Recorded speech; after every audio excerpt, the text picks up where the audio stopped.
en wandaye mano kalore kod ng'anyo makama dipo ni mane kaka bende inene kod jogo manok mokwongo paro kuom jopiny ma iwinjo ka nyadek moloso my county masaya mana kaka asewacho ni kisomo historia to lokruok madongo mosetimorega e piny timorega bang' ka tungni moro wuok so tungni be samoro ok rach ahinya UN kama koro human rights ma wadwa matin ma Elisha wacho ni oae nolosore 1945 bang' lweny mane nitie Second World War and therefore it is okay ka jowa nyalo celebrate ni bang' ng'anyo no nyolos broad base and broad base ni omiyo kata ng'ama ni sakwa sani feel ni ene i serikal ka chien to nyogi feel ni gionge i serikal so ana feel ni gini okonyo Kenya gima adwa ni mondo a correct something ma owadwa Elisha wacho because kuonde gi nyaka wapuonje jopiny adier en ni wach mar sovereignty mawacho ni teko ma jo siasa nigo igolo kuom jopiny and therefore jopiny nyalo dhi e parliament mondo storm parliament kapo ni jasiasa kotimo gimodwaro en ni mano en misinterpreting constitution sovereignty ma japiny en ni teko te wuok kuom jopiny omiyo jopiny yudo nafas ma jopiny yudo according to me gin about nafas adek nafas mokwongo en ni during elections japiny yudo nafas mar yiero jatelo modwaro ni mondo dhi otelne mondo time mar ariyo en ni japiny nigi nafas mar referendum ni ka nitie wach moro matek ahinya ma joma nyo yiero ka ok nyal timo tiluongo gi referendum to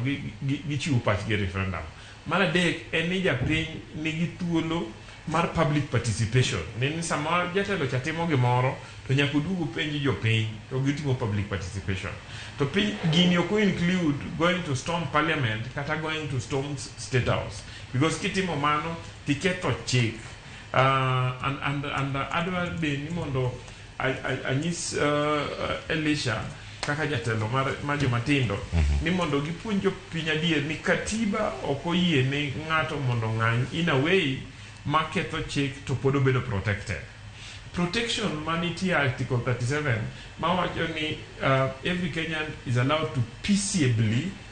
and unarmed to express themselves and demonstrate adwa ni mondo jowa ma jojenzi ong'e ni wach ma jo-Kenya wacho ka ni katiba wacho ni gin gi right to peacefully and unarmed ok en peacefully and unarmed katiba wacho peaceably and unarmed peaceably gi peacefully gin concepts mag king'io